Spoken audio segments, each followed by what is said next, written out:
राधे राधे दोस्तों जैसे कि आप टाइटल देख रहे हैं कि पाखंड का जन्म कहाँ से होता है, पाखंड शुरू कहाँ से होता है। दोस्तों सबसे पहले हमें समझना होगा, जो आज के टाइम पे यूट्यूब सोशल मीडिया का ज़माना है और तमाम बाबा अभी मार्केट में निकल चुके हैं, और आपको अगर पकड़ना है ना कि पाखंड शुरू कहाँ से होता है, तो आपको एक ही चीज़ समझनी है। 3 तत्व होते हैं, एक भगवान, एक माया और एक जीवात्मा मतलब हमारे अलावा 2 हैं, एक माया, ठीक है, मतलब संसार, और एक है भगवान। आप जिस भी गुरु के पास जाते हैं, अगर वो गुरु या उनके चेला एक मार्केटिंग करते हैं किस चीज़ की, कि गुरु जी के आने के बाद हमारी नौकरी बढ़िया लग गई, या गुरु जी के मिलने के बाद हमारा आज काम धंधा कम चलता था और अब बहुत बढ़िया चलता है, मेरे बेटे की बहू के बेटा हो गया, है ना, किसी भी प्रकार से अगर संसार की उपलब्धि अगर कोई भी गिनाता है, अपने गुरु की मार्केटिंग एडवर्टीजमेंट करता है, तो पाखंड वहीं से छुपा होता है।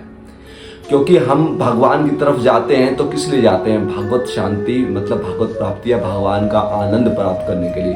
संसार से दुखी हैं तभी तो भगवान की तरफ जा रहे हैं।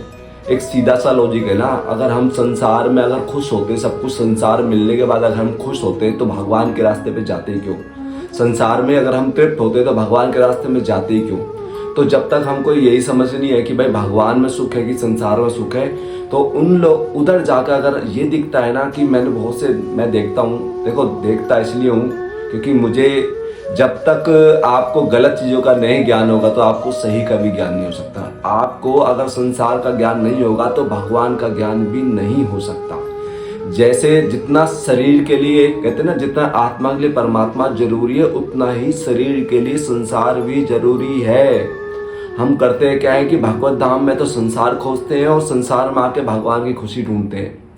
तो जो भी गुरु या जितने भी धर्मावलंबी है या जितने भी धर्म हैं, चाहे वो जैन हो, बौद्ध हो, क्रिश्चियन हो या मुसलमान का धर्म हो, किसी भी धर्म में अगर कोई भी बाबा, महात्मा, संत जो भी आपको अगर संसार की उपलब्धि गिनाता है कि किसी उसके मिलने के बाद उसका संसार कितना अच्छा चल रहा है, तो वहीं ढोंग और पाखंड शुरुआत अपना पांव पसार लेता है।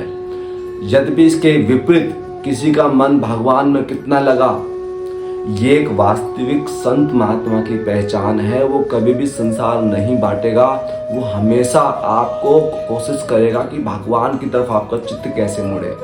अगर जो वहाँ पे जाकर भी अगर इस संसार की उपलब्धि ही गिना रहे हैं कि इसकी इतनी नौकरी इसकी लग गई, या इसका संसार में शादी नहीं होती तो शादी हो गई, ठीक है, ये बच्चे नहीं होते तो बच्चे हो गए, और मेरी टिकट नहीं मिली थी, गुरु जी की कृपा से टिकट मिल गई, ये जो गुरु कृपा गिनाते हैं ना संसार की उपलब्धि में, यहीं से पाखंड शुरू होता है।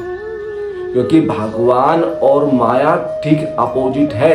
यद्यपि जो भगवान से ही माया प्रकट होती है, जैसे हमारे बाल है ना, ये हमारे शरीर से ही प्रकट होते हैं, लेकिन ये जड़ है, और हमारे यहाँ चेतन बाल कट जाए तो हमें दर्द नहीं होगा, लेकिन यहाँ अगर एक खरोच भी लग जाए तो हमें दर्द होगा।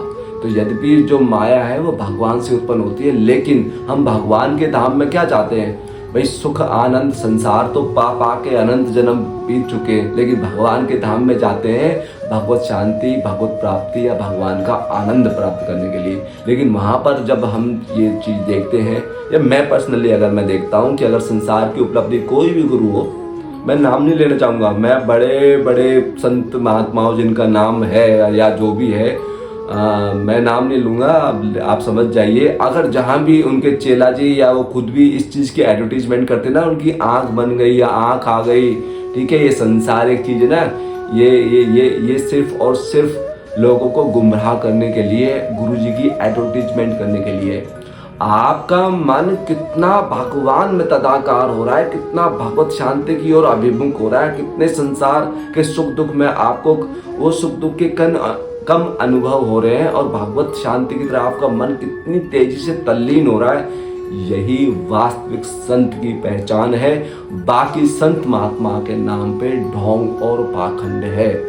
अब क्या हो गया यार, तुम सब चीज़ों में ढोंग पाखंड ढूंढते हो? नहीं, सबसे नंबर इससे दूसरी इंपॉर्टेंट बात ये है, उनके प्रति दुर्भावना नहीं रखनी है। अगर उनके प्रति दुर्भावना, होता क्या है, हम लोग ना जरा से भी टीवी पे भी देख लेते हैं, ये बाबा यूं, ये बाबा वो। नेक्स्ट वीडियो में बताऊंगा, बाबा पाखंडी नहीं है, हम लोग पाखंडी है। ये नेक्स्ट वीडियो में आपको पता चल जाएगा। जो हम लोग एक बाबा के पीछे पड़ जाते हैं कि ये पाखंडी है, ये पाखंडी है, पाखंडी वो नहीं है। पाखंड कहीं ना कहीं हमारे अंदर भरा हुआ है, क्योंकि हम भी तो उन बाबाओं से वही चाहते हैं ना, संसारी चीजें चाहते हैं। वहां जाके अपने जो दुखड़े रोते हैं कि मेरा ये हो जाए, मेरा वो हो जाए, घर में कोई कहना नहीं मानता, घर में मेरी लड़ाई होती है, बेटा ये नहीं करता, तो उन्होंने भी इस प्रकार से कर लिया। तो अगर कोई भी आपको भगवान की ओर अभिमुख करने के लिए प्रेरित करता है तो वो वास्तविक संत है।